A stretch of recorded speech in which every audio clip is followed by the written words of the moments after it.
Hey, Kathleen here. So last year we did a renovation of our master bathroom and we took out our tub and put in this really nice shower.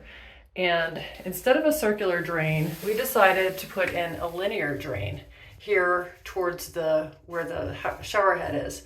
And I absolutely love it. I think it's beautiful. I got the brushed silver and there are other colors. There's the rose gold and matte black. This is 24 inches. The others are 28 and 32 inches. And it's just a really cool looking drain. I've seen others that were like circles instead of the kind of like the little swirl thing here.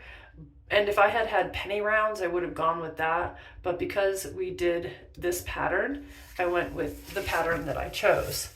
So the thing about this drain is it's got to be cleaned more often than my old bath drain.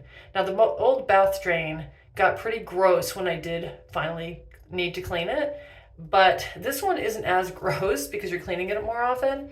I just use a tweezer usually to pull this up, and I kind of already got it started. And so let me show you. I've cleaned it recently, but you do just get stuff draining down there, right? Because the shower floor is sloped, so that the water drains down here. But this is a little basket that catches hair and stuff. And I'm hoping it's not really gross, but just a little bit of hair.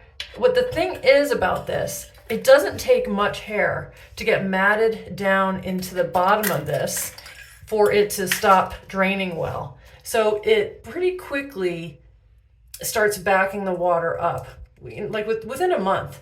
And so you are cleaning it more quickly. It doesn't mean that the basket is full of hair. That's not the case at all. It's just all matted down at the bottom, creating kind of a block to the drain. So it just means you're cleaning it more often. Not a bad thing. And it did have a leveler underneath here that the contractor used to get everything set up straight. Went in fine. And it's really not hard to clean. It's just that you have to clean it more often than I used to in the past.